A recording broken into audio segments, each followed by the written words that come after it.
What happens when a princess known to defeat huge monsters in a spontaneous encounter with a single blow gets abducted? Indeed, faith, resilience, patience, loyalty, and endurance are expected. Our princess, along with her sacred blade, X, whose perspective the story is in and who can talk, are kept as captives to get her to spit out grave secrets about the royal empire. They are visited by Tortura, the Hellhorde Grand Inquisitor. Yeah, her name pretty much gives away why she is currently in front of the princess, but the stuff to happen ahead is going to be a real deal for the princess. Tortura announces that the princess will be subjected to extreme torture till she decides to spill out secrets. This worries X, who calls out how torturing is against the prisoner laws, but poor Sword lacks the common sense to know that demons don't follow human laws. Princess tells him to not worry as she is more than ready to have her loyalty tested. Ready to endure flames and burns, the princess looks forward to what will be inside the box that they brought. But what she never saw coming is a test that crosses all violations and extremes. Inside the box shines a buttery toast. X laughs boastfully at Tortura's great idea, mocking her that the princess is not a child to be enticed by a loaf of bread. But are you sure, Mr. Blade?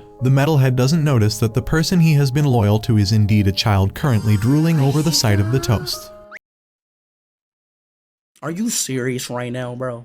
Princess starts ranting over how any human being would feel tempted for a while, but she isn't going to ever give in to it and sell her empire over a toast. Tortura listens to her silently and then calmly uses a hand fan to push the aroma toward the princess. The princess finds herself in a field of freshly and perfectly baked toast. Back from the fantasy, she starts to violently rant again when Tortura shushes her and carefully and slowly rips the bread into two. The crispy sound seems to be a meal for the princess's ears as she has already reached toast heavens. It looks like the princess has been through a physical fight and is brutally injured with the way she is fighting for her life to not give in to a toast temptation. Tortura seems to be well versed in this, as per her name, since she brings out an empty bowl of eaten stew and eats a piece of toast with the leftover sauce on the bowl. Princess runs to grab the bite as if she is running to save someone from getting slaughtered, but fails to reach on time. The next moment, we find the princess bowed down with her crown on the ground ready to open up. After revealing the Imperial Army's weak point, she begs Tortura to give her a toast, but she denies giving the princess a loaf of bread. A brutal torturer? No, she refused because she prepared a whole toast feast for the princess. X looks at his so-called loyal highness, feeling speechless as she dances with a monster at the happiness of eating a toast.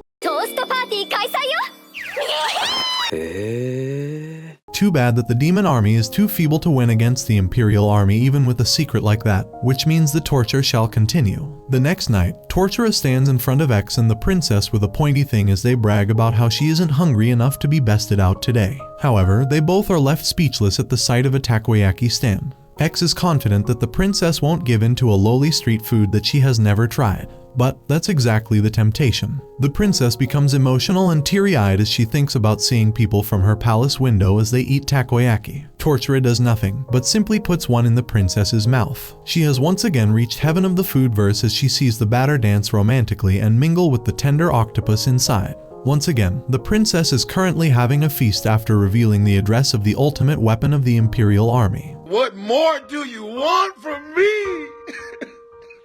Poor Tortura seems to be overestimating Her Majesty, who thinks they are too low to handle such a weapon. At this point, it is a question of how they manage to abduct the princess. The next torture is at midnight, which makes them assume it is about sleep deprivation. But they forgot that testing the craving for ramen late at night. Tortura simply starts eating the ramen in front of her in a very mannered fashion.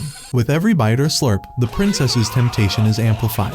When she finally thinks she can resist the ramen, Tortura brings out rice and prepares a heavenly bite for it. Slammed into the wall by the impact of her temptations, the princess is yet again defeated. Seems like all those historical wars were nothing. The royalties are slaves to tasty food. Once again, poor Tortura just ends up giving a feast to the prisoner since the information is still too out of bounds for the weak majesty. The second phase of torture begins with the entrance of two new species, Inkai and Yauki, well known as the Ludorments. The entire Hellhorde revolves around torture and torment, while they seem to be using the sweetest ways of torturing the princess. These juniors are well known for their torture ways. The torture that is playing video games. No, neither are they playing poorly nor is the game dreadful. They are simply luring the princess to play with them. X calls it a childish temptation, but what makes him think that the princess has the brain of an adult is a mystery. The princess watches the game, feeling the longing of never having any friends or company to have such moments with. She is offered to play but refuses, scared about befriending mortal enemies and unaware of how to talk to new people. Tortura gives her a controller telling her 4 people can play too. So, X witnesses the princess having the time of her life with the demons. Before they leave, they call the princess their friend and they exchange contacts and socials. Yes, the captive princess has a phone and access to the internet. Seems like a royal would sell the empire for the bare minimum of daily life. Not to mention she didn't even try to call for help. Let's know that all the information is going to be useless and proceed to the innovative ways of Hellhorde to torture our princess. The next night, Beastmaster Kral returns from her mission where she is seen grinning over a burning building. The two expect to be confronted by a dangerous beast, something that the princess knows well how to handle. It is a surprise that the dumb sacred blade and aloof princess still haven't grasped how the princess is being tortured in emotional ways. A small polar bear cub enters the prison from the small holes of the gate and plays with a ball. Even though the cuteness is making a princess fan over it, but she isn't tempted to reveal secrets yet. Kral steals the ball and makes the cub beg her with cute teary eyes wanting it back. The princess is tormented by the sight and is about to call Kral a ruthless beast, but she notices the tears in Kral's eyes. What is the ruthlessness? Kral gives in and apologizes to the cub. X is relieved that the mission was a failure. How on earth is X so unaware of his stupid highness who gave the information just for her loyalty to the cub? Oh, not to mention the grave task she accomplished before was demolishing a building, not harming anyone. The next torture is an outdoor one. The princess finds herself in a hot spring where a giant lady visits her. The lady's name sits well to her size, not much thought to it, she is simply named Giant. They know it is using kindness to make the princess confess, but X and the princess proudly mention how they have never been pampered in their lives and there is no way the princess is going to give in to kindness. Not something to be proud of, miss. Giant feels pity towards the princess at her words and decides to give her a warm hug because everyone deserves to be pampered. What on earth is happening in this torture series? Feeling a warmth like that of a mother, the princess calmly confesses yet again. In response, she is given spa treatment and massage where Tortura finds a new way to torture the princess. She buys Gorilla's March chocolate for the princess, ready to torture her for it. X once again dares to think he knows the princess well and exclaims how she has had such exquisite food that this local junk won't entice her. But the princess confesses to eating such food with her guard during her school days. However, the princess doesn't feel tempted when Tortura starts eating it in front of her. Bold of them to assume Tortura doesn't know the princess by heart. It seems like she knows the princess more than her mother. The princess starts feeling troubled that Tortura isn't looking at the cute pictures drawn on each biscuit and keeps eating them. It feels like she is beheading the gorillas without revealing their faces. So, by the last chip, the princess confesses and happily looks at the big-browed gorilla before munching on it. Looks like this royal brain was so treasured that they forgot to put it to use. A knight named Louch has finally appeared near the Hellhorn to save the tortured princess, yet kindness has left the job. Inkai and Yauki invite the princess to a trip to the amusement park. The princess worries that she won't be allowed to go, but the two tell her to try and talk to Tortura. The princess decides to keep a positive attitude that Tortura doesn't need to refuse. She seems to be forgetting the concept of prisoners and enemies. Tortura tells her she can go in exchange for another imperial secret. But this time X and the princess both are steadfast and refuse to do so. X tells her that the two also assumed it was part of the plan and didn't invite her out of genuineness. However, a text to the princess about them waiting for her at the entrance makes her emotional. While we still wonder why she is allowed a phone, the princess yet again confesses and goes on a friend's trip with her mortal enemies. It is becoming more of a vacation than an abduction at this point. However, the king preferring sea over land is still not anything of use. This time, the Hell Lord's daughter, Mau Mau, is sent to torture the princess. The little girl is too cute, but the princess doesn't consider it something she'll confess to. Sure thing, princess, we all believe you. Mau Mau starts crying about being useless and not torturing others truly. The princess gets emotional and tells Mau Mau to give her best and not be insecure. Whose side are you even on, miss? Mau Mau brings out a bubble sheet and starts popping them, hoping that the princess will confess wanting to join in. The torture in this should be watching this being called a torture, but currently, the princess feels tortured because she desperately wants to reveal a secret to Mau Mau. Upon seeing her cry, the princess eventually confesses. However, this secret was actually pretty useful. It was the secret code to the weapons. However, the secret code is some motivational note that the Hell Lord decides to frame and keep a secret since it's his daughter's first accomplishment. This world should be called a brainless land. So once again it was basically useless. The next torture is yet again food. Looks like the royals didn't feed their daughter enough. It is a Chinese food, Zaya Longbao. The princess loves Chinese cuisine, but she doesn't like how the filled soup burns her mouth. So, when Tortura shows her a way to make it taste better and not burn her mouth, the princess yet again confesses while drooling. There should be an IQ test for the royalties too. This time the secret is usable, but the Hell Lord is not interested in the flimsy security on Sunday mornings because he watches the anime airing on Sundays. I see. You're a man of culture as well. Seeing the princess's brain, maybe if they casually offer a cuisine to the royals in exchange for the empire, they might agree. Meanwhile, while everyone is asleep, Louch, the knight in shiny armor, reaches the princess by casting a sleeping spell on the castle. The princess is excited to see the Prince Charming who came to save her, but it is a middle-aged man inside the armor. 現実だった。ごめんなさい。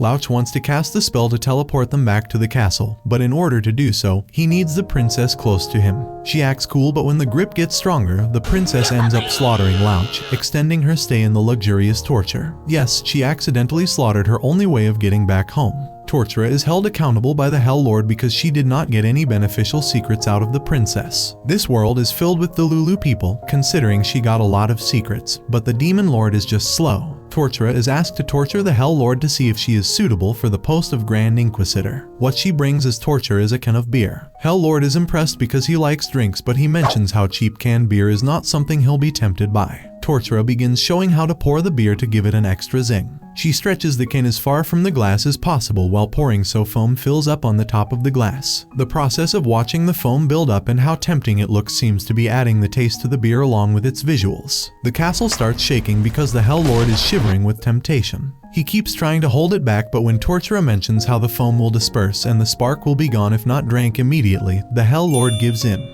The drink was so good that it made the Demon Lord purified by the exquisite taste of the beer, and with that, her job is saved. The next night when Tortura visits, X calmly mentions how the princess is going to confess either way. The princess seems to have gotten a hard blow at the lack of faith X has in her and tries to convince him that she will stay stronger, but there's no need. The torture is for X tonight by the weaponsmith Gilga. X reaches heaven as she begins to give him due services, but at his mention of still feeling no obligation, Gilga stops. X gives in eventually with the excuse that his health will help the princess as well. Both the culprits apologize for not being steadfast to the tortures and sleep as if it matters. The next night, Tortura brings Crawl back. After a girly meetup with two mortal enemies, Crawl brings a mad wolf to the prison. When everyone finally thinks there is going to be a fight, Crawl reveals the wolf's paws, mentioning how soft and fluffy they are and how good they smell. For once, the princess doesn't feel tempted and the tables turn good enough that Crawl gets teary-eyed and begs the princess to try and like the paws in exchange for a secret. Not to mention the secret is Tortura having her newborn niece as her wallpaper. The princess tries again and finally starts loving the smell and the feel. Today's accomplishment, introducing the princess to a whole new world.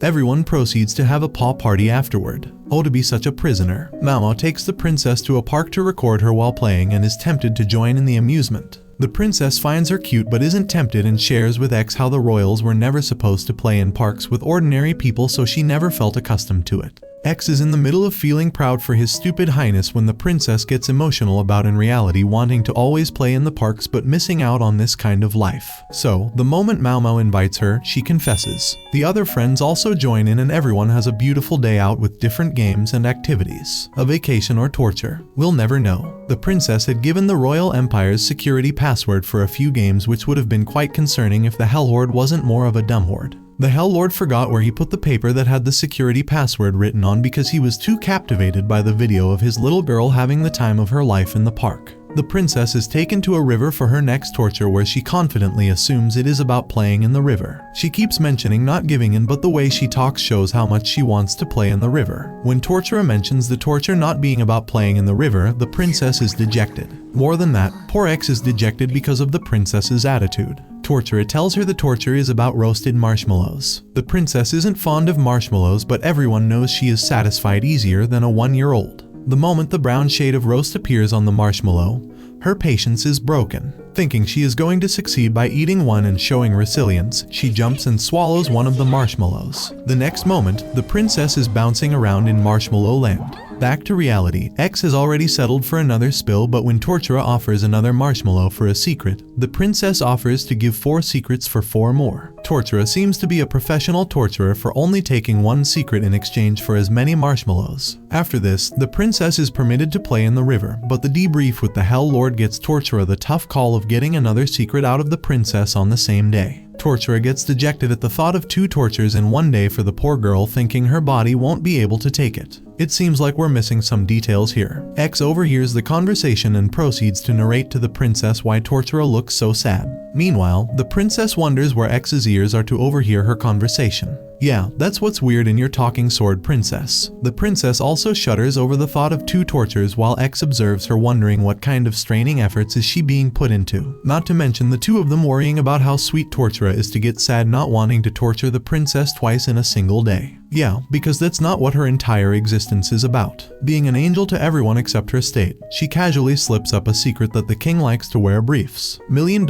info for Tortura, making her task successful. Everyone enjoys their time as Yaoki and Inkai join them too. The next day, Giant takes the princess to a sauna due to her uneven tan. However, it is only after a while that the princess realizes she is being tortured as she is made to wear a towel in the sauna. After a while, she starts feeling strong and focused, making her rethink that Giant, whom she calls Mama, might not mean any bad. The princess is then made to enter a cold bath. This is so calming for her body, followed by some rest. We can never know if this was planned by Giant or if she genuinely showed care for the princess, because the princess casually confesses without any questions. The next night, the princess is brought to a school building where she finds one of the monsters whom she defeated once. She assumes she will be made to fight all the monsters she fought once, but her delusional confidence is put to shame by telling her that the one monster happens to be there coincidentally. All those different monsters are going to hide and scare her while she spends the night there. This was torture decided by Yaoki, but she caught a cold so couldn't be there. Why? Because she slept with her stomach exposed.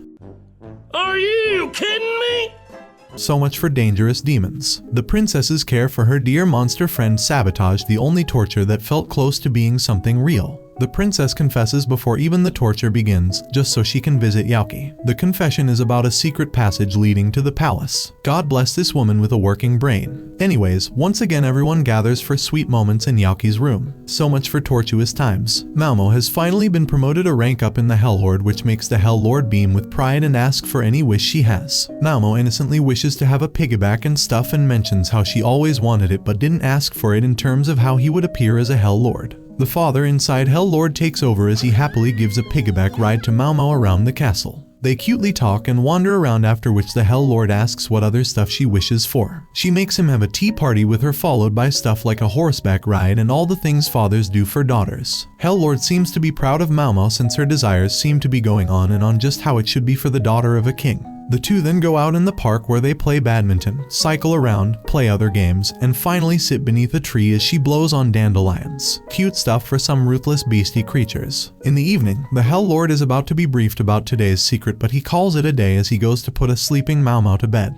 He looks at a cute picture she drew of the two with the message for him to work hard, smiles, puts it back, and leaves. Well, the Hell Lord forgot to implement what was written on the paper, since the back of the paper had the passcode that was previously given by the princess, and he didn't bother looking for it even once. I'm starting to think everyone in this series is just dumb. The princess and X are playing some word game in which the princess wins and X praises her. She starts boasting about her high-level education and her advanced vocabulary, but what high level was this to not know what to give away secrets for? But a loyal prisoner she is. Tortura comes in with the next torture and picks up a steaming hot iron rod. It begins to seem like a real deal at this point, and X is about to show confidence in the princess, but stops, seeing her shivering. The princess tries to pretend she is all good at the sight of the next torture, but her words don't match her expressions. Her body is shaking with fear of death in her eyes, making X wonder if she has lost her strength in this long captivity. Tortura explains that the torture is some special cheese that she will melt with this rod. Now that's some normal torture. Instead of sighing, the princess starts wailing in relief as she thinks she might die. She then calms down and prepares herself to resist, as if that has ever worked against food and cute stuff. As the cheese starts melting, her eyes start widening and drool starts increasing as per the dumb face O-meter X has about her expressions. Well, yes, she confessed again. Moving on, the next day is health checkup day for all the prisoners and the castle mates as per the Hell Lord's commands. Such a hospitable tormentor he is. Gotta visit him sometime. Tortura says that they are going to run a few tests on her, so she wants a blood sample. However, the mighty princess turns out to be scared of needles. At this point, all the stories about her courage seem made up. But she does have a point when she says it is fine when you get a paper cut, but you get extra cautious when someone asks you to purposefully get a paper cut. However, this doesn't make up for the fact she offered to join the Demon Lord army instead of taking the needle. Not to mention, soon as she arrived with the needle, the princess said she'll talk, even though it wasn't even for torture this time. Seeing the princess rolling on the floor childishly, as if this is the only childish thing coming from her, Tortura tries to relieve her that she used to be a nurse, but it isn't enough. She then offers to use anesthesia on the site, but only in exchange for a secret. Even before she can complete the sentence, the princess tells them that they keep the treasures on the east side of the palace. Tortura got out a secret without even trying this time. At this point, they can just greet the princess and she'll write them an entire book about state secrets. The sample is taken quite easily, finally calming the environment from the princess's whining. But why does nobody question a blade being sent into an surgery room? That's one casual way of putting X in danger. The next night, Louch is back with a plan that won't involve touching the princess. He wakes her up and tells her that he is embarrassed that he forgot to let go of the princess last time and has come back with a better plan this time. The palace has once again been put into a sleeping spell, and now Louch will cast a teleportation spell that will teleport the living and the objects in the Mana radius to wherever he wants. The princess is ready to go but halts when he mentions how the objects and living cannot travel together, so her clothes will be teleported before her. Louch mindlessly starts casting the spell while the princess stands there questioning how she can be with no clothes on in front of him. She tries to stop him, but he is too focused, which relieves her that he won't notice her. However, she soon realizes that wherever she is teleported, there are going to be people awaiting her and they will see her stark stripped. As her clothes start dissolving slowly, she panics about the various scenarios and eventually does the same as before. She attacks him yet again, prolonging her luxurious prison stay. The next day, Tortura gives her a change of clothes, wondering how she tore them so badly in sleep. What's concerning is how Mr. Sacred Blade didn't wake up once in those two scenarios, not even when he was used to push Louch away. Talk about the perfect hopeless duo. The princess is surrounded by two cats, Callie and Snowball, at the courtesy of none other than Crawl. The princess is so lost in their cuteness that she is randomly about to share a secret till X stops her. At X's mock of her giving into cuteness, she decides that she isn't going to do so today. Well, she does that every day. Where are the surprises? However, Crawl has come up with an innovation. Snowball likes to sleep in laps, and the princess has been sitting upright since the time Snowball fell asleep, and now her legs are numb. The only way to move is to wake Snowball up, and that is barbaric for the princess for some reason. The princess is ready to show resilience, and she might have endured it if it wasn't for Callie rubbing on her feet. So yeah, she confessed again and then played with the cats. It becomes to the point you realize she rather snitch on her kingdom than to wake up some random cats. Tortura gets to know that the Hell Lord has called it a day earlier because he needs to be there on time for Mau Mau's field day, so she decides to go and cheer for Mau Mau. Oh, and also take the princess along because she is the royal guest. The next day, the princess and X prepare to cheer for Mau Mau while Yaoki and Inkai cheer for Inkai's little brother Insuk. Insuk wins the first race while the Hell Lord fights for his life to try and operate a camera to record his daughter. As he begins cursing humans for his dumb camera, he is told that he only needs to remove the lid of the lens. The next race involves the parents, which alerts the princess and X that the Hell Lord is going to be there too. They anticipate the enemy of the entire humanity, the barbarian, and the ruthless Hell Lord, but the way the race is occurring in front of them, they assume that the mighty Hell Lord won't do such stuff and he must be a body double. What's even more surprising is the audacity the princess has to judge the Hell Lord when she hasn't proved any of her known qualities since the time she came here. All she does is spill state secrets in a series of word vomits, and the Hell Lord keeps ignoring them because he's just as dumb as the princess. All in all, both of them are acting like sore losers in their posts. The Hell Lord is also aware that the princess is here and says he has a face-to-face battle planned with her there. However, at this point, I don't even believe it. I'll believe it when I see it. During the lunch break, Tortura brought everyone good quality food as lunch. The princess is about to eat when she realizes her due torture. Maybe she likes the taste of food after the illusion of being tortured. However, the perfect Hellworm does not overwork its workers and its prisoners, so the weekends are off of any torture or tasks. Everyone then munches on the perfectly made food by Chef Tortura. The princess analyzes Mau Mau and her family in the perfect spot and is surprised at how much the Hell Lord's body double is invested. The poor demon might wish to get swallowed by the ground upon hearing that he doesn't look terrorizing enough. In the next race, the subordinate decides to operate the camera for the dumb lord. The Hell Lord is excited because that is when the duel with the princess is going to occur. Just when you think that things are going to get intense for once, the Hell Lord narrates that Mao Mao's chit is going to get someone whom she likes, and when Mao Mao chooses him over the princess, he will win against her. Yes, that's his duel. All those violent battles, injuries, and loss of lives were useless. This is how real battles occur. The princess is also delusional to think that she will be chosen by her, and how it will be interesting to have the enemy princess in the middle of the field by the Hell Lord's daughter. However, Mao Mao grabs a hand completely unexpected to the two of them, something that should have been pretty obvious. Mao Mao dragged her mother ahead, breaking her father's heart that she prefers her mother over him, but he gives himself fake excuses that Mao Mao cared about him being busy with the closing speech. Yes, sure, mister. But let's not ignore the fact that Insuke is driving a whole damn minivan to the ending line, and a kid was asked to handle a holy blade, which is X, and carry it to the end. That's a preschool of Hellhorn for you. The day ends with a speech by the Hell Lord and him distributing bare medals. The princess greets Mao Mao's sweet mother and goes home, still assuming that he wasn't the real Hell Lord. Oh, not to mention she confessed. You may be asking, why? Why? Why? Why?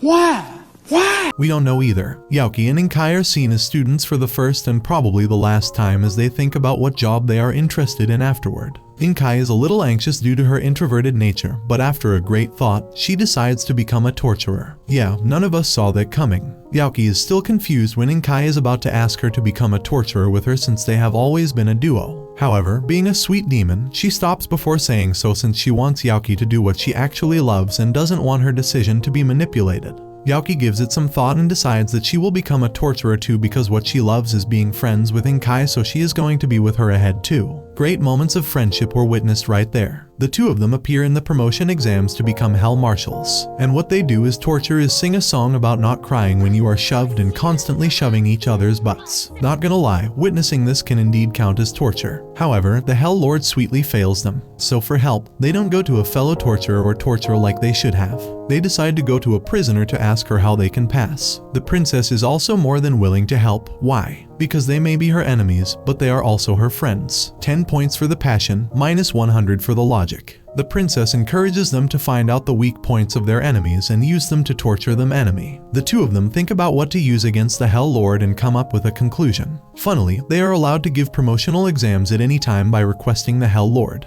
The Hell Lord stares at them blankly, questioning why the two of them came up with the same torture, assuming this time he will pass them. But the next cue brings Mao Mao to join in their weird shoving and singing. This gets the Hell Lord on the edge of his seat, and the girls tell him he can only join in if he reveals a secret to them. The Hell Lord exclaims how he loves the opening song before the last battle in an anime. He then happily joins in the weird thing they are doing. One hell of a Hell Lord he is. The princess wanders around with Ms. Giant, whom she calls Master Mama because she is that stupid. After a refreshing bath, the two go on a walk for ice cream. Giant tells her how fun walking is, but the Royal Highness doesn't have the leisure of walking freely. The two take a different route and walk to the store while talking about stars and engaging in sweet conversations. Not to mention the princess had already caved in for the two previous tortures. Coming to the next one, Harm Marshal Vanilla Peshuts, the well-known vampire, has volunteered for this one. She believes that torture needs to be something that terrorizes a person, makes them scared, trembling, and fearing for their life. Hence, she takes the princess on a roller coaster ride.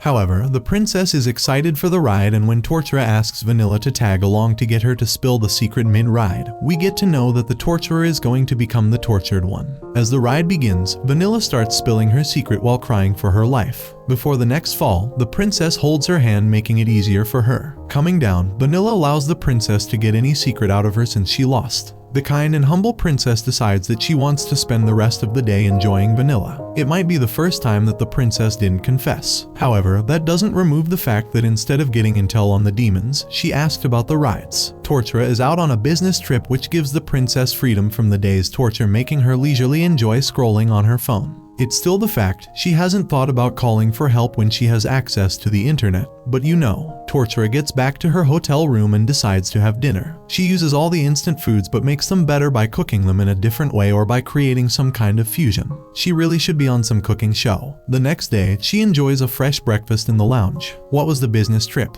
Doesn't matter. The chief battle officer, Bruce, reported that the Hell Lord got a minor injury on his dominant hand. Now this is a shocker for everyone since the Hell Lord has a defensive magic to protect himself. Bruce realizes that for a tiny instant, he felt the Hell Lord's magic, which means he might have gotten into a combat with someone strong enough to injure him before he could cast his defensive magic spell. All of this sounds really far-fetched knowing how the Hell Lord really is. So, let's rewind a day and see what happened. It is Mao Mao's first day of baking with her parents. Yeah, grave battle there. She expresses wanting everything to be perfect and sulks when they have to wait for the butter to melt. Hence, the Hell Lord uses his mana to instantly melt the butter. Poor Bruce thought his majesty was in a battle. Next, the family of 3 enjoys their time baking some cookies of different shapes while the Hell Lord feels proud of his daughter's impatient and confident ways. However, her impatience gets bad when she tries to jump on her mother to get her hands on a hot tray. The lady loses her balance and would have fallen along with the tray if not for the Hell Lord saving both. However, touching the hot tray burned his hand, giving his daughter a good lesson about not being too impatient. This is how the Hell Lord received a minor injury while Bruce still worries about who could have managed to hurt his majesty. 魔王様の傷、一体何者が Crazy world. Tortura is back for the new torture, but first, she hands the pouch having a gift from something Mao Mao baked. The princess is delighted at that and wants to taste it right away. What is this dynamic? The princess is fond of her mortal enemy's daughter. However, Tortura tells her that she needs to get over her torture session first and then she can enjoy the munchies later. X is also confused at all this, but who cares for the blade with a tiny bit of rationality as compared to others. Tortura brings out the tea explaining how she got to know the princess used to enjoy tea parties when not in battles. The princess confidently laughs that it is indeed true, but she only used to do it as a facade to maintain connections and is fond of cola and lime. She keeps blabbering until it slips that she might want to have tea since it's been so long. Yeah, X, we agree she needs to stop digging her own grave. Tortura is perfectly brewing the tea, but the princess decides to eat Mao Mao's cookies to keep herself from giving in and to show more resistance. Yes, cookies to avoid tea. The genius she has is too concerning. Blabbering yet again about how the cookies are delicious, it slips her mouth that now something warm to drink will perfectly complement it. The princess assumes that the barbarian Tortura had it planned all along, which isn't true. Tortura wasn't aware that the pouch had cookies, so as X said, this self-driving vehicle drove herself to a ditch without any aid. Once again denying that those tea parties weren't by heart, she reminisces the moments and realizes that she loves tea. So yeah, she confessed. The secret she confessed this time was a mysterious treasure buried under the royal cemetery, learning they can get past the kingdom defenses if they take action. However, the demon lord says it isn't nice to defill graves. I'm honestly starting to think the humans may be more of the demons than the actual demons. Moving on from the tea party, Vanilla visits again the next night for the new torture, but the young girl getting excited that the princess remembers her is enough to show how she is a fan of the enemy. The torture she brought upon is a cake. She expects that if the cake alone isn't enough of a temptation, the princess will be begging on her knees once she gets to know that the mighty Vanilla Peshuts made it on her own. However, before revealing this, X starts insulting the sloppy frosting and the weird-looking topping. Vanilla, who clearly wants to impress the princess, dives into deep insecurity, but her eyes widen when the princess starts praising the cake, noticing that the details of messiness show the intent of wanting the person to enjoy this cake. She also noticed that the weird-looking topping was a penguin. Vanilla breaks down at the appraisal of her efforts and asks the princess to enjoy the cake without any confession. She seems to be the only one losing here, but how much the little girl looks up to the funny dumb princess is very clear. Too bad she is going to be reprimanded for failing 2 consecutive torture sessions as a hell marshal. The next torture is at a beach. The princess has to compete against Inkai and Yaoki in a beach sword battle. The rules are simple. Whosoever's balloon on the head pops first loses. If the princess wins, she will be granted whatever she asks for, even her freedom. A long shot by Tortura though, because the princess is confident about it because it is a sword-related thing, and for once we can trust her words. Inkai and Yaoki are also confident as they are the undefeated champions of beach sword battles in various tournaments. Seems like they do everything except for what they are supposed to do. Inkai and Yaoki run forward with great tactics that could confuse and fool others, but right when they near the princess, Inkai is brutally defeated already. Inkai is surprised that she really is the commander of her army. Now it may sound offensive to the princess, but she never showed any commanding and resilient traits like that of a battle commander. The princess shares the perfect anecdote where her knight gave her sword training. The training involved circling the sword and then running to touch the tree. Whoever wins gets the knight's desserts. Yep, she thought it was a good story to show how well she had been taught. Yaoki is left alone, but she calls out the rules being popping the balloon and not necessarily using a sword for that. Yeah, not like the game is literally called Beach Sword Battle. Yaoki brings out a water bazooka that shoots 45 water bombs at once. But it doesn't matter. You can't even see the princess's hand moving as she dodges all those. It is nice to see her show some skills for once. Tortura is tortured knowing she misjudged the scenario and needs to do something about it. Her alter egos, the devil, the politician, the writer, the revolutionist, and everyone tell her she needs to do something about the situation even if she sets the rules that the opponents will only be in Kai and Yaoki. So, just before Yaoki is about to get defeated, Tortura brings a lot of opponents including Giant, Mad Wolf, Mad Kaiser, Mau Mau, Crawl, and everyone else. The princess gets excited and starts dodging everyone. When Mad Wolf pops Yaoki's balloon, the game turns from being against the princess to being all against all. Everyone starts chasing each other around and trying to pop the balloons, forgetting the torture and the main aim of the game. The princess walks back to her cell at night with her balloon still intact and sleeps after getting tired from a long day of fun, conveniently forgetting she could have gotten her freedom from this game, and she did win too. The same night, Louch is back. This time he is confident that he won't repeat the same mistakes and will save the princess. However, with lightning, the Hell Lord stands behind him questioning what he is doing here. Louch gets cautious and starts attacking the Hell Lord. He keeps attacking in vain since the Hell Lord stands there perfectly fine, constantly questioning if he is lost, how is a human here, and how he heard Louch when he was coming back from the release of an actor. Louch assumes that the release thing is some code word since no demon would be interested in the release of actors. Bro doesn't know the reality of Hellhorn yet. Cherry on top is that he doesn't know that he is standing in front of the Hell Lord. Louch throws a huge attack, but of course, the Hell Lord is not affected by it. However, the impact caused the edge of the cliff to weaken and break, the edge that Louch was standing on. The Dumbo White Knight is about to die when the Hell Lord saves him. Louch questions the reason, so Hell Lord tells him that his life matters as much. What a considerate devil. Moreover, the Hell Lord noticed the emblem from the Mobile Cavalry Soul Cross anime on Louch's armor. The Hell Lord has the same emblem, and since no one else ever noticed this on Louch's armor before, he gets excited too. The two of them bond over their liking for animes, and Louch tells himself that not all demons are his enemies, and he should keep in mind that only the Hell Lord and his army are the real monsters he needs to fight. Boy, are you mistaken. Louch goes back saying that he will visit some other time. The night goes happily for the Hell Lord since he also made a new friend. Vanilla is playing memory games with cards in her room as she thinks about how good she is at this game and how she doesn't need any friends to play this specific game. It is clear how much she wants friends, and of course, the social butterfly princess is who comes up in her mind at the thought of friendship. The next night, Vanilla reaches the prison cell with the excuse of torturing the princess into being tempted to play cards with her. The princess had played cards a lot during her training, but she wasn't tempted. However, it soon becomes clear that Vanilla wants that and needs a friend. Being a nice girl, the princess shares the secret that she also used to pretend that she didn't need friends, especially after being betrayed by one. However, she soon realized that she also wanted friends. This gets Vanilla emotional as she accepts her need too, and the two then play cards. The Hell Lord gets to know the secret and is glad that the princess got to make friends, of course, because he did too. This time Crawl brings a dog to lure the princess. The princess is confident that Crawl herself made her a cat person, so this is not going to work. It is embarrassing to see the confidence the princess still has in herself after being a constant failure since her abduction. However, when Crawl makes her play fetch with the dog, she starts finding it cute, and it gets harder to resist when she has to see the cute puppy eyes begging for more play and the dog lying and expecting belly rubs. The obnoxious comments about not getting too attached to animals during their expeditions soon turn sad because she actually always wanted to get attached to them. And yet again, the princess confessed to cuteness, something she keeps saying she won't do. This time the princess draws a map to the hidden passageways of the Empire. But yet again, the Hell Lord doesn't do much about it because the undercover agent Dark Ninja Geku wants to quit his family job to pursue his passion for making picture books. The Hell Lord is extremely supportive and lets him go. The princess is dancing with pandas in her cell when she realizes she is in a dream. She can see Tortura and others but is aware of it being a dream. She thinks that she can succumb to all she wants and eat whatever now that she is aware of it being a dream. However, during her sleep, Tortura visits to wake her up for the next torture session, and already finds the princess confessing in mumbles during her sleep.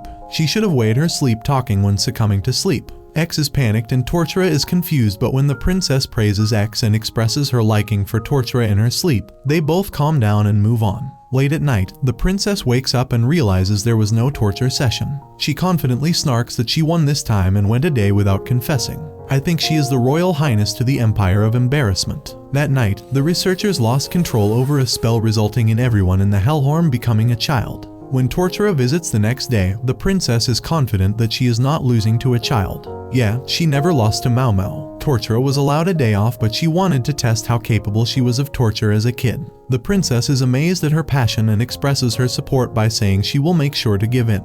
Yes, X looks at her as if he lost all faith in her. Realizing she says she won't give in, but of course, when she sees Tortura eating candies and cutely expressing her joy, she gives in right away. 子供父ちゃんかわいい 姫様しっかり Inkai, Yaoki, Giant, and Vanilla all visit her in their cute kid states and play with her. The next night, Tortura has grown a little because the spell slowly wears off. She bought a stew to torture for the day but wanted to call it off because, at a younger age, her cooking wasn't good enough. Being a supportive freak, the princess tries the stew, likes it, and once again confesses. God bless the royal empire after all those spills. Back in the original state, Tortura decides to use pizza as torture. Pizza is the princess's favorite food, but X is right that the woman likes everything. Not like she won't confess if the food isn't her favorite. The princess says that it might be a flavor that she doesn't like. However, Tortura didn't bring the pizza but the menu for her to choose from a place that allows 4 flavors in one pizza. Needless to say, she confessed. Vanilla is in her room thinking about how the princess is her first friend and she wants to do something in which just the two of them are hanging out. Not being able to figure out anything that she can do, she goes on to stalk the princess. Convenient enough, the princess is watching her childhood videos on her phone when her guard Jamachi takes her ice skating after ditching lessons. That guy really seems to be the reason the princess cannot restrain from anything and likes to win things on bets. Well, she mostly wins things by losing to the tortures. Vanilla knows where to take the princess. Her father screams through the palace and reaches his wife asking her to book their ice skating rink for the next day. The wife questions why he would want that as it is not possible to do so on such short notice,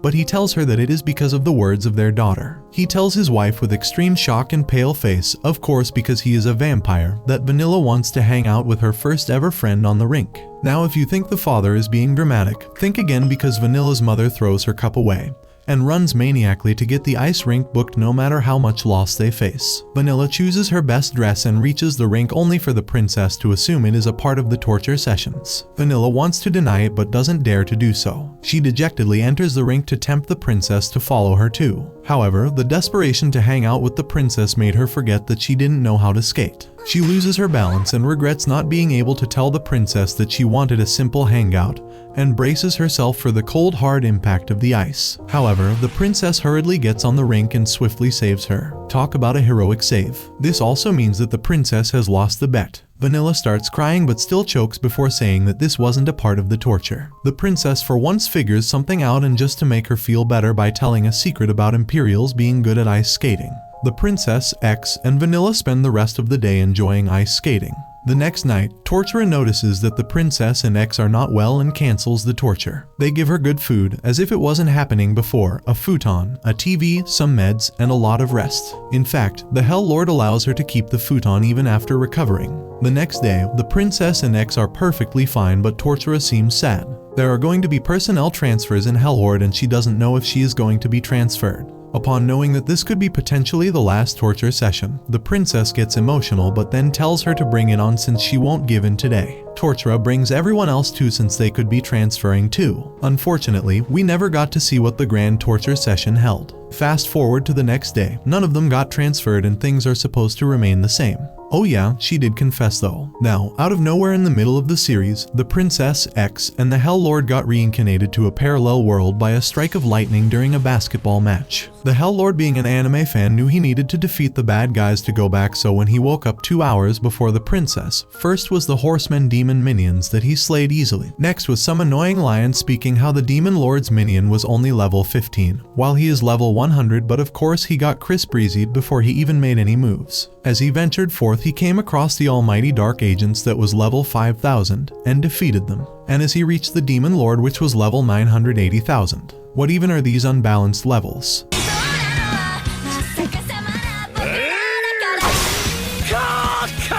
He casually removed the calamity from that world in 2 hours, clearing their goal to go back to their own world.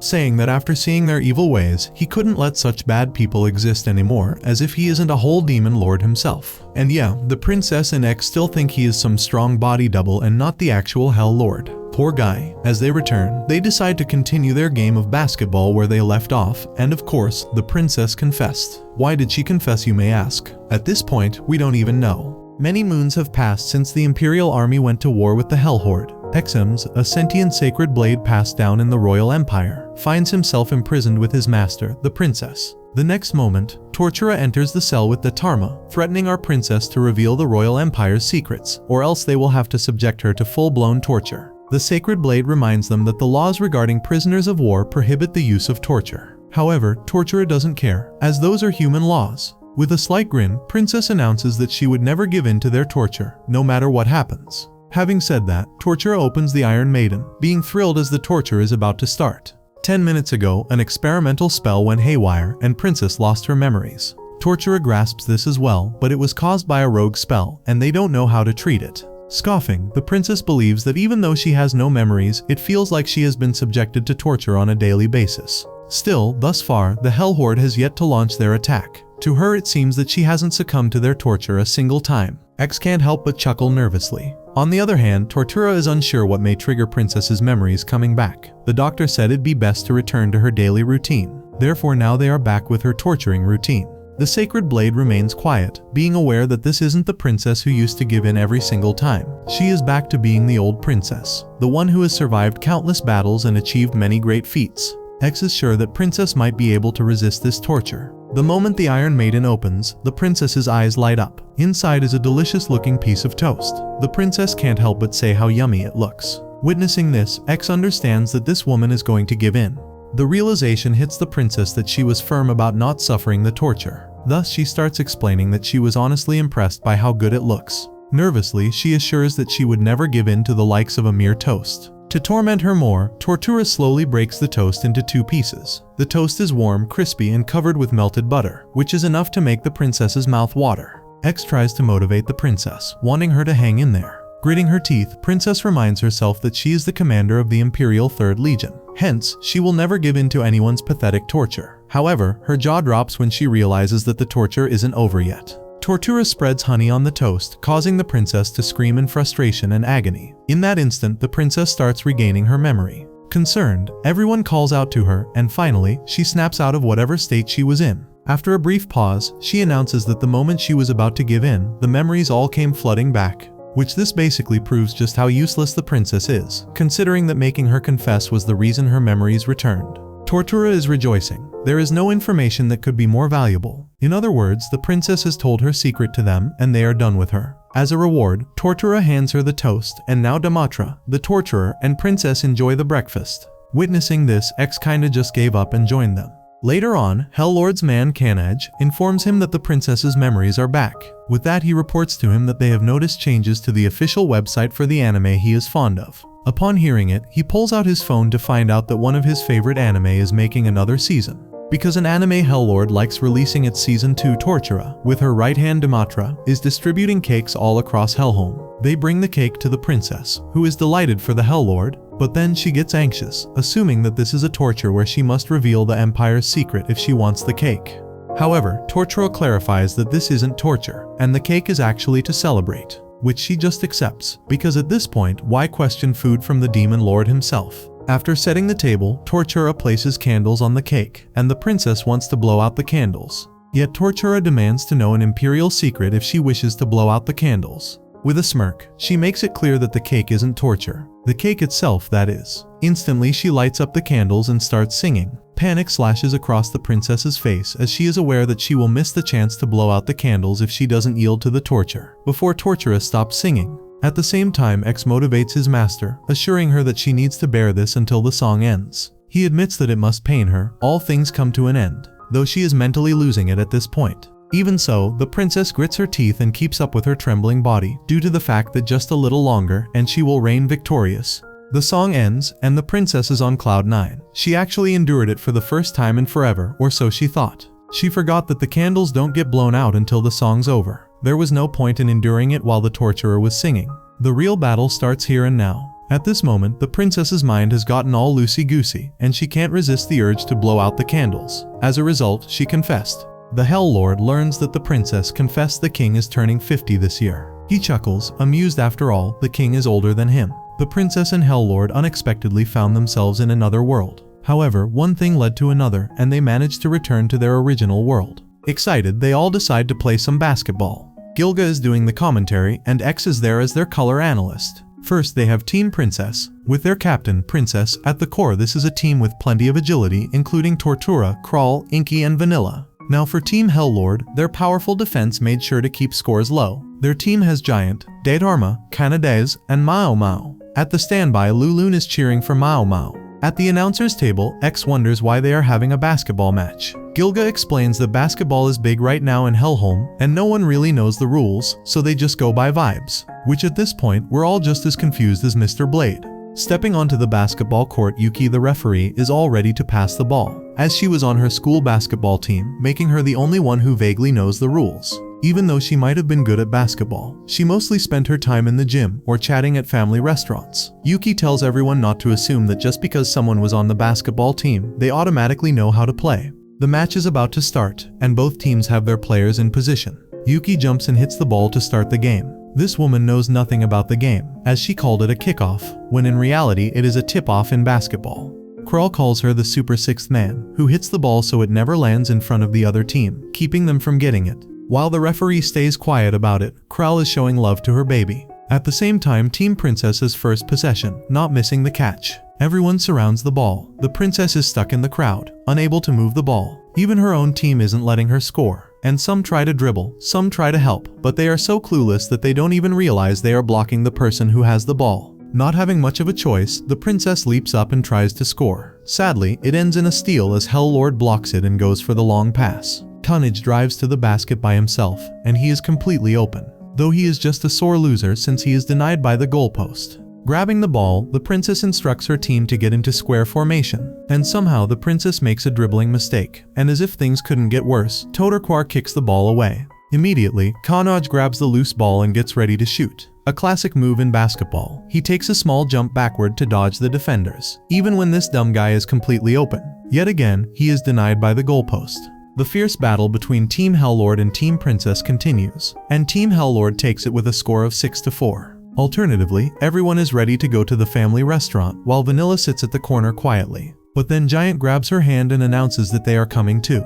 After playing basketball, she remembers the love she always had for this sport. On the flip side, Tortura is panting badly on the ground, as she has never been athletic her whole life. Witnessing this, Princess assumes that maybe Tortura will be good for today's torture in that sorry state. Without hesitating, the torturer refuses. Just like that, the torture went as planned, and the princess confessed all Reddit and they all went to a family restaurant. Sometime later in the cell, the princess is sure that she won't yield to today's torture due to the fact that she spent the whole day taking action to prepare for the torture. The princess visualized it all in her head, running mental simulations to hone her techniques and tactics. At her advanced skill level, it provides almost as much experience as the real thing. At lunchtime, the princess imagines countering Tortura's food announcements with random thoughts, from the queen's fruit preferences to hidden sacred blades and her sister's favorite activities, which indeed she wasn't imagining. She said it all out loud, which means she already confessed. Ignoring all of it, Princess announces that if she gives in today, she will get on her knees and beg Gilga to perform maintenance on X, and she will even give up her futon and go to sleep in a formal seizure posture. In the end, with absolutely no time wasted, her words backfire, and yeah, she confessed.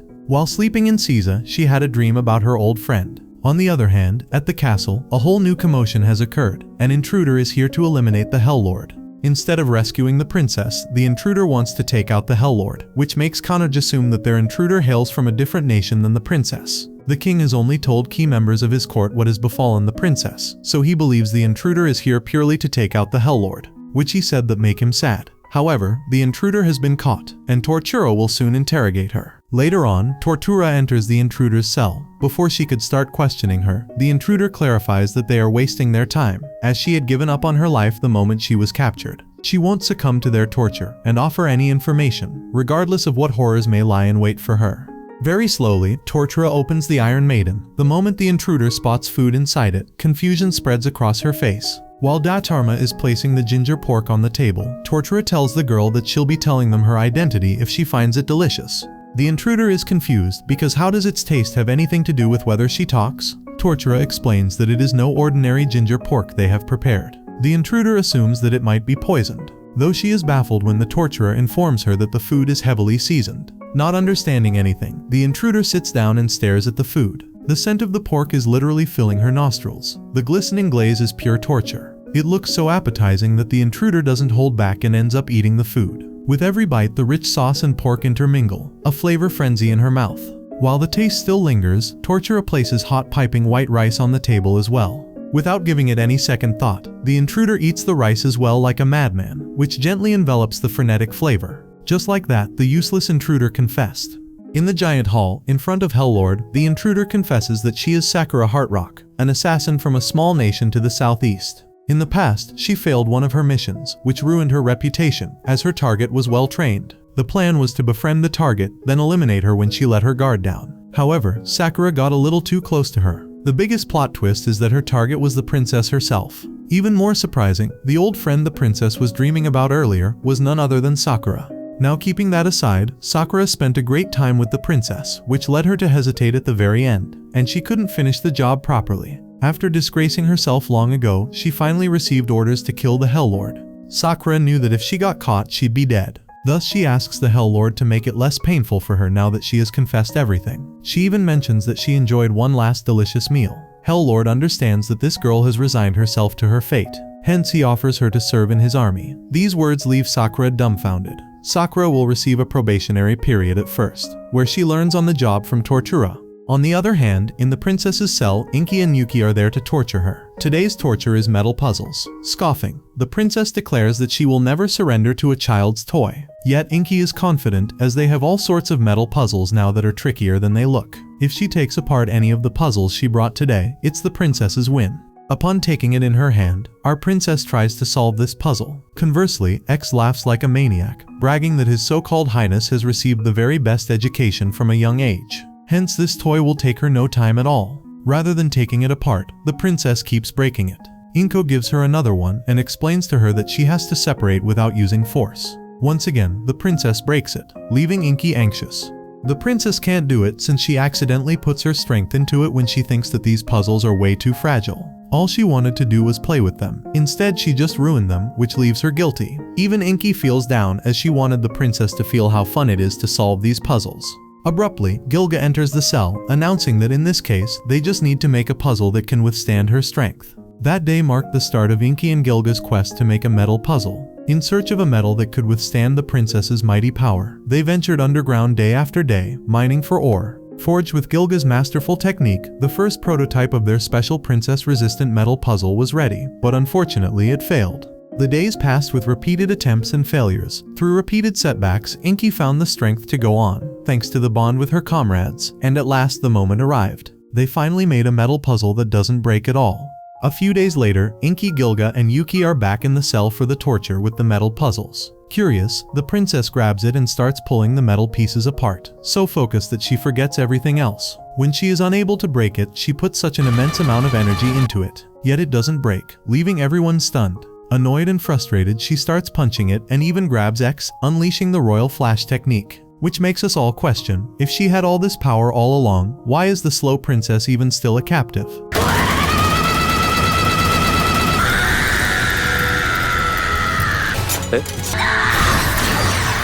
To her surprise, the metal puzzle doesn't break. Right then, Inky takes the puzzle back and shows the princess how to separate it, making her way too impressed. Inky is grateful that she got a metal puzzle of her own, which is so strong, and she fully gives the credit to Gilga and Yuki for helping her. Moments later, the princess is still trying to solve the puzzle. No matter how hard she tries, it is not coming apart. Thinking about it, the princess has never played with toys like these before. Her kingdom has children's centers where they have to play with toys, but she never had any friends to invite her. The princess was always left looking in from the outside. Thus, there is no way she can do it with no prior experience.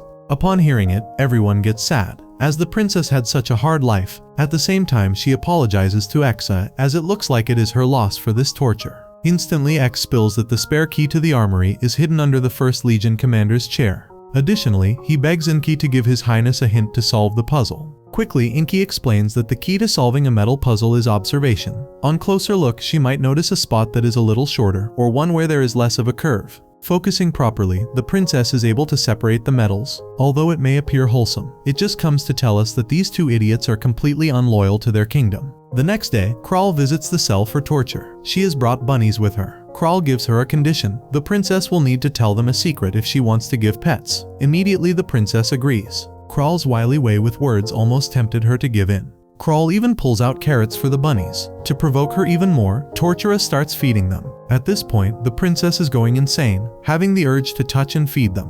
Kral announces that they only give the bunnies a set daily amount. The princess is shattered as she acted too late. Unexpectedly, one of the other bunnies, Cha-Cha, enters the cell. When Kral declares that this bunny hasn't had any snacks, the princess eventually confesses, once again. With a warm smile, she feeds the carrots to the cute bunny. That night, in her bed, Tortura feels delighted that she played with so many bunnies.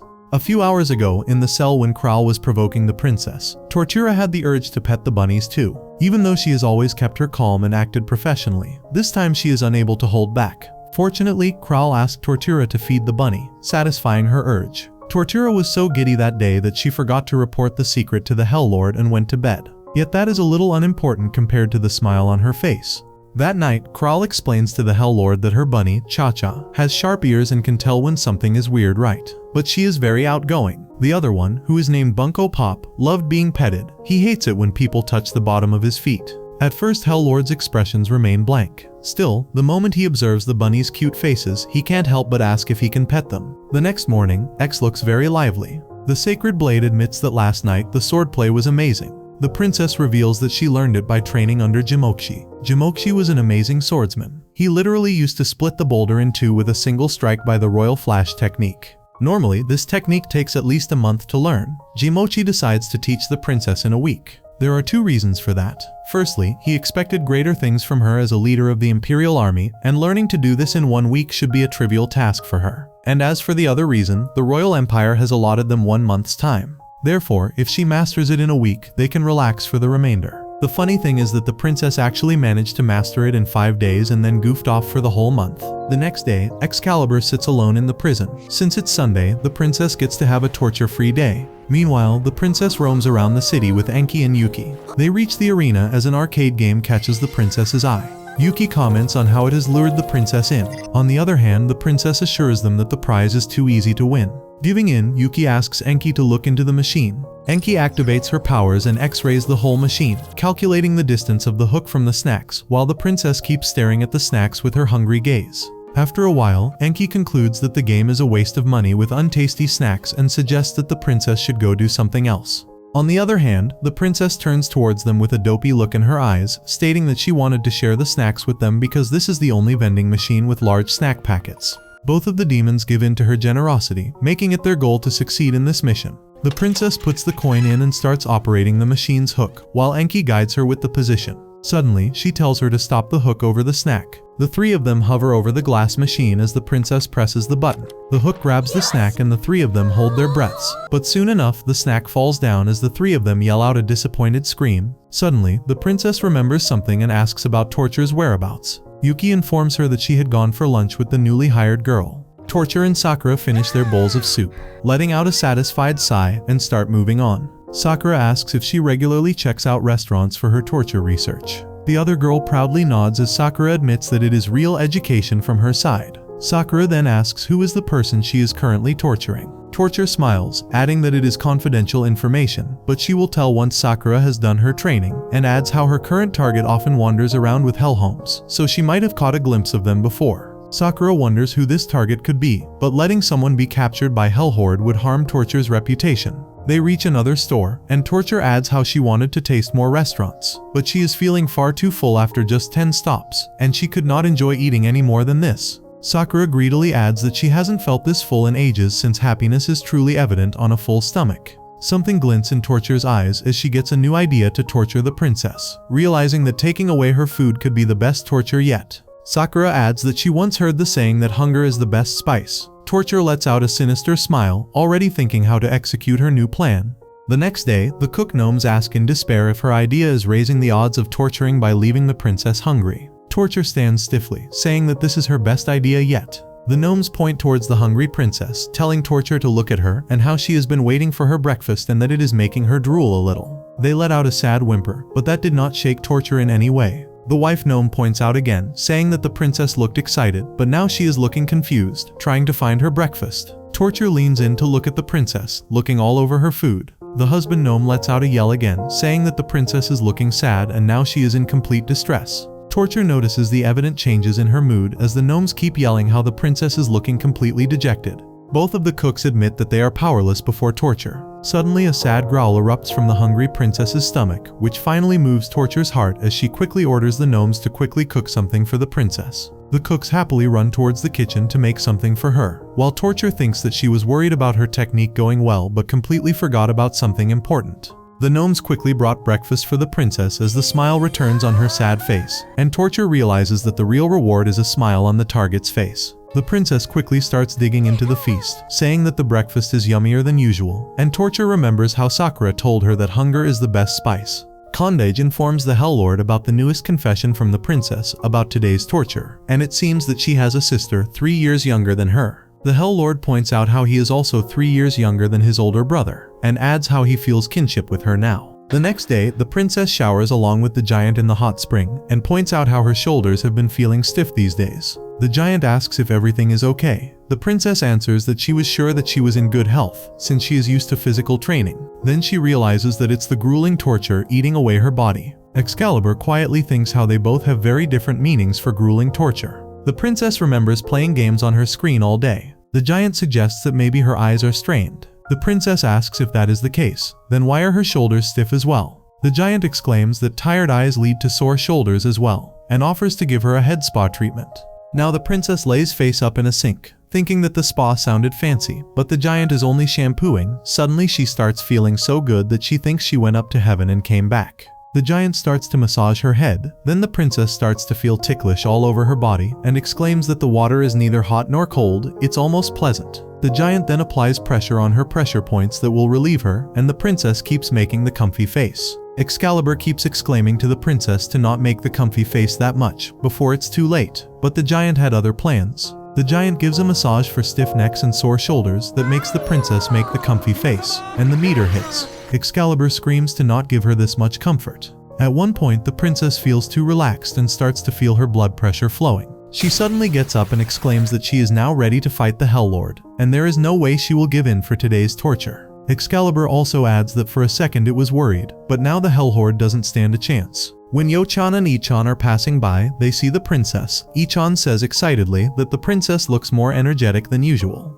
The princess exclaims that she is full of energy. The princess asks the girls if the giant gave them the massage. Yo-chan adds that it felt amazing. Felt so amazing that the princess confessed before anyone even asked her anything.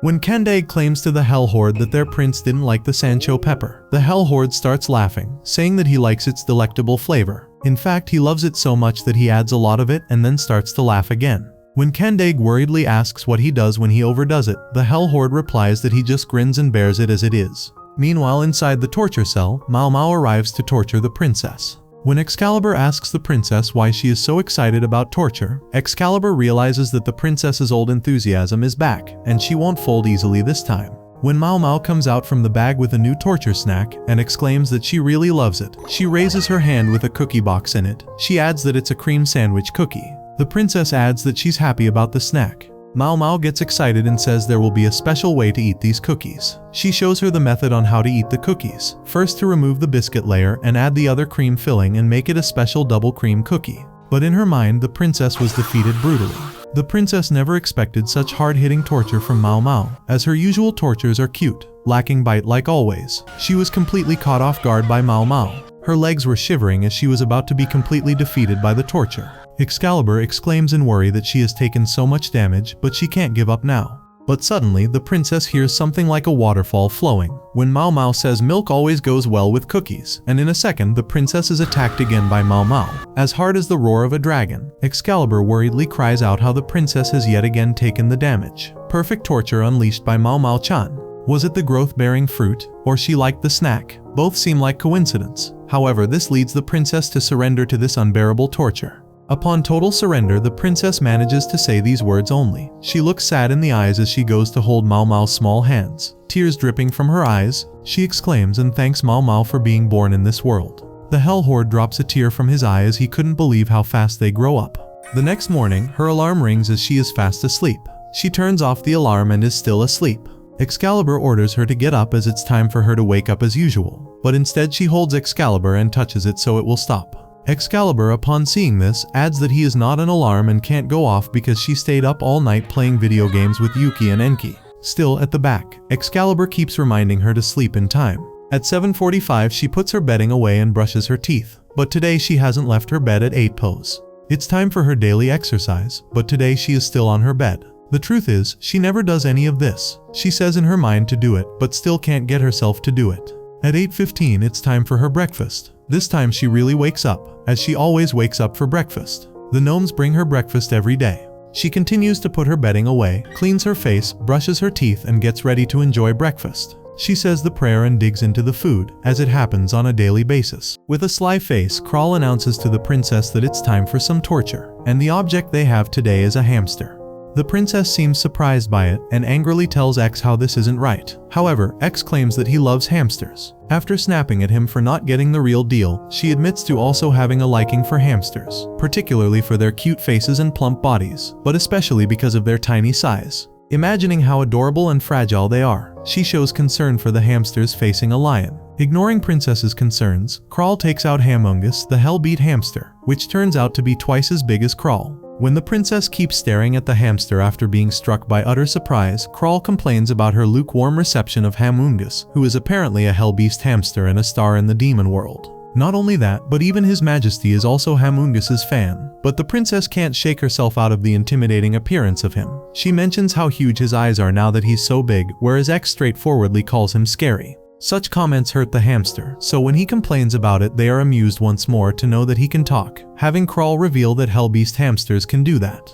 With a troubled look on her face, Princess apologizes to Kral, saying she will not give up today as well, at which X asks her why she would apologize for this. Disappointed by the news, Kral tells Hamungus to get going, but he stomps his feet, staying determined at not making Kral's torture fail because of him, when he has been trusted by her for this job. Seeing him determined for a chance, Princess challenges him to throw any trick he has to make her confess, so he decides to make a mean pepper steak. With great kitchen skills, Hamungus chops down the veggies and prepares seasonings for the steak, while Kral informs Princess that pro hamsters are usually signed to a talent agency. But Hamungus blew up on social media and became a top pro hamster while staying freelance. X finds himself losing his mind as he can believe neither his ears nor his eyes as the hamster prepares steak. Once the aroma of the food spreads, Princess expresses her enthusiasm, at which Kral reveals that before his fame, Hamungus used to work at a Chinese restaurant, and even now he selected all the ingredients carefully. Once the steak is ready, Princess happily blows some air and takes the first bite. She screams out of excitement as it's too delicious, so Kral offers complimentary rice with unlimited refills.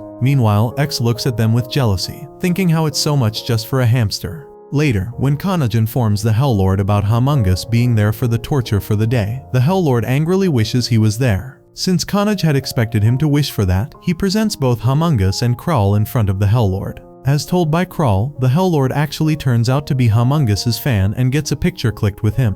When Luli sees the picture during lunch with the Hell Lord, he tells her about why Hamungus was there. She then suggests to him to show Mao Mao tomorrow, at which he mimics her daughter by saying how she'd call it unfair. The next day when Hell Lord shows the picture to his daughter, Mao Mao yells at him. As per the torture of today, Gilga shows up to the princess with one of her Hellblade collections, Shishio, the flaming longsword. She explains how packing enough heat to melt through shields and armor, this prized sword was the favorite of the departed god of destruction, Kina. X immediately steps in to stop her, asking her what she's going to do to the princess with this sword. After an evil smile, Gilga begins to cook fried rice with the flame of the sword, saying she heard about the princess giving in to the steak yesterday. Even though Princess drools over it, she assures X that she can't take Chinese food for 2 days straight. However, X doesn't seem to be worried about her, but the god of destruction might be rolling in his grave upon seeing his sword being used like that. Gilga enthusiastically continues to prepare the fried rice until the wok suddenly melts down. While Datarma eats the uncooked fried rice, Princess suggests Gilga receive Torchan torturer's help in cooking, but she refuses, saying Torchan's up to desk work these days to write a report for her business trip.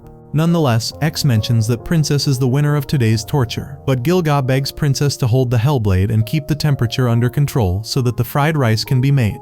Unexpectedly, Princess addresses Gilga's courage to ask the enemy for help, and begins to help her prepare the fried rice. After making Shishio under her control, they finally prepare the fried rice with shrimp. Even though she refused to have any Chinese today, she immediately flips after seeing the cooked dish and surrenders. After that, Gilga texts Torchen about a secret that she made the princess reveal. In the language of flowers, turmeric means, "The sight of you intoxicates me." At Peswit's manor, Peswitz loses his mind when the maid Konko suggests a way of torture after he tells her about Vanilla having some troubles. As he mentions how cruel it is, he asks her to repeat. Konko repeats that they should introduce jumping stairs, in which two people stand on the first step of a staircase and jump down. She suggests increasing each step if the person succeeds at the earlier one. He literally experiences a meltdown at her suggestion and calls it a forbidden game, since Vanilla can be in danger because of it. At this concern, the maid reminds him of the wings Vanilla has to prevent her from falling, therefore he finally accepts the idea. However, when he went to Vanilla to suggest the torture, she had already come up with one.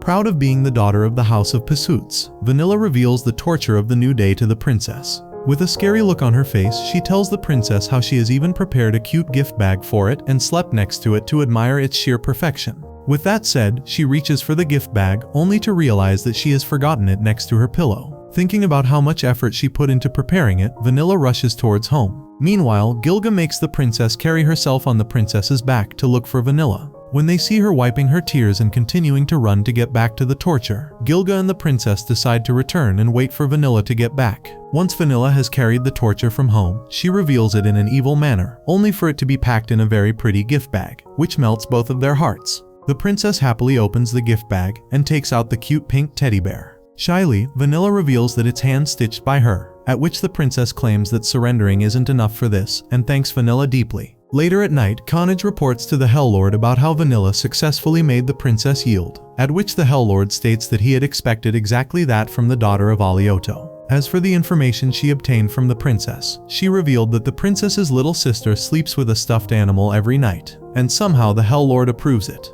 The next day, Gilga shops for a new shirt from a new shop and enjoys the experience. However, she misread the price tag, and it turned out to cost her more than she could imagine. Since she was too embarrassed to give up buying that shirt, she had to pay for it at the register. However, the material and the color are up to her liking, so she decides to stop sulking over it and puts it on. Due to the light and warm fabric, she happily walks around the town. She comes upon an expensive cafe, which she used to be too underconfident to enter, but due to her nice clothes today, she decides to finally give it a try. After a whole day of new experiences, her heart feels too content as she thinks about how it's always good to approach things with an open mind.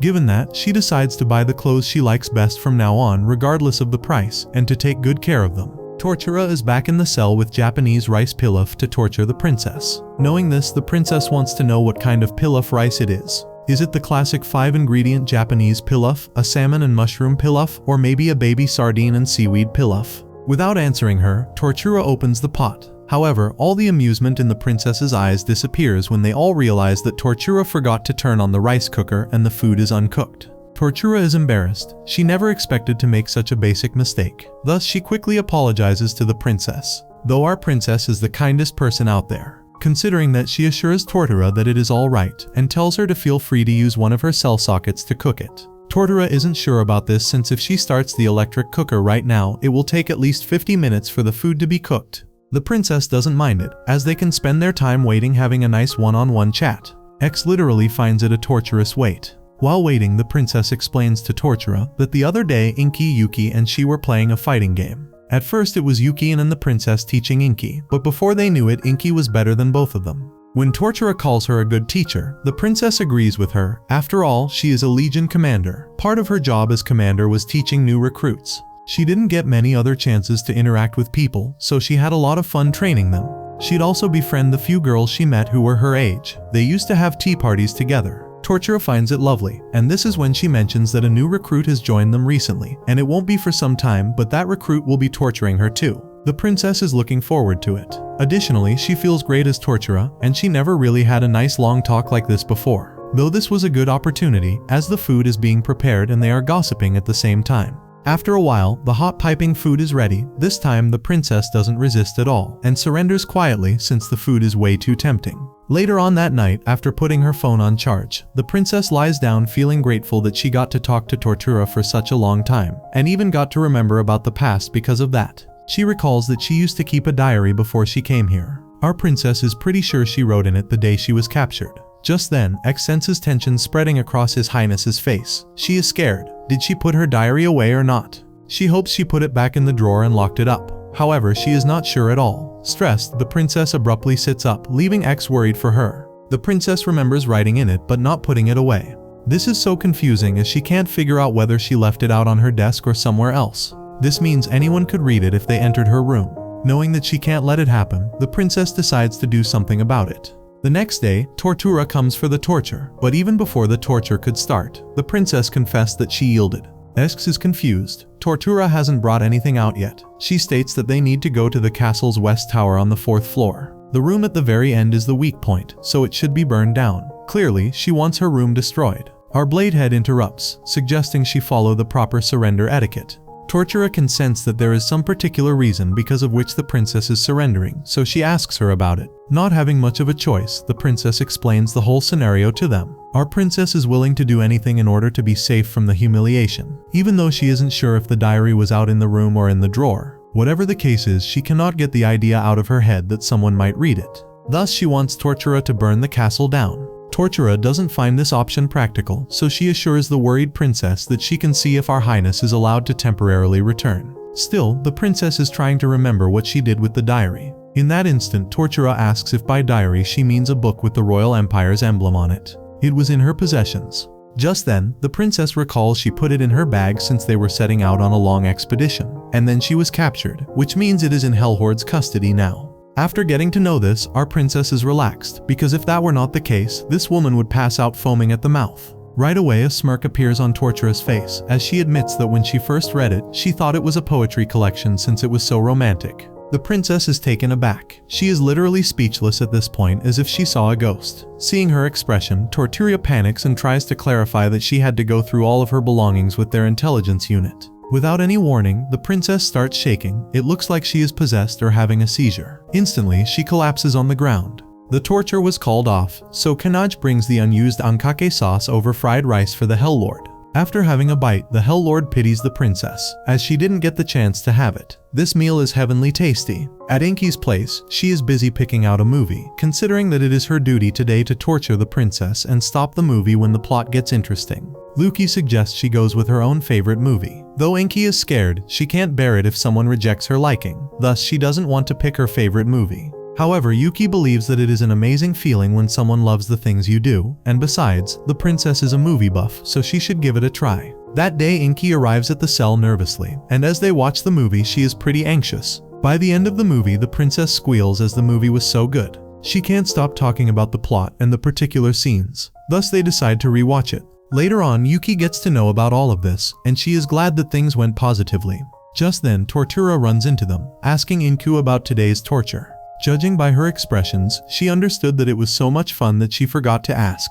The princess is busy binge-watching a show she borrowed from Inky. She finds it so amazing as it is full of cliffhangers. Just as she is about to watch another episode, she realizes that the next part is missing. Out of nowhere, Inky enters the cell again with Yuki, noticing that the princess watched the foreign drama she recommended. It was part of her torture. She wanted the princess to be invested in the drama and vanish in the next volumes. Inky announces that in order to watch the rest of the drama, the princess needs to tell a secret. The princess is annoyed, calling their friendship fake. However, Inky assures her that their bond is true, but her job is also important to her. At that moment, the princess is tempted to confess, but she reminds herself that she is a Legion commander and she can watch the rest of the show after getting out of this place. To make things worse for her, Inky gives a spoiler to the princess about her favorite character of that drama. The process is panicking, wanting Inky to stop rattling off what sounds like key phrases. Alternatively, Yuki keeps motivating Inky, as she can see that the torture is working. The princess is going crazy. She can't stop her brain from using the phrases to connect the dots. Poor X tells His Highness to calm down. However, when Inky steps forward and keeps spilling the spoilers, the princess ends up confessing. That night, Inky, Yuki, and the princess completed the drama. Happy tears streamed down our princess's face as her favorite character got the happy ending.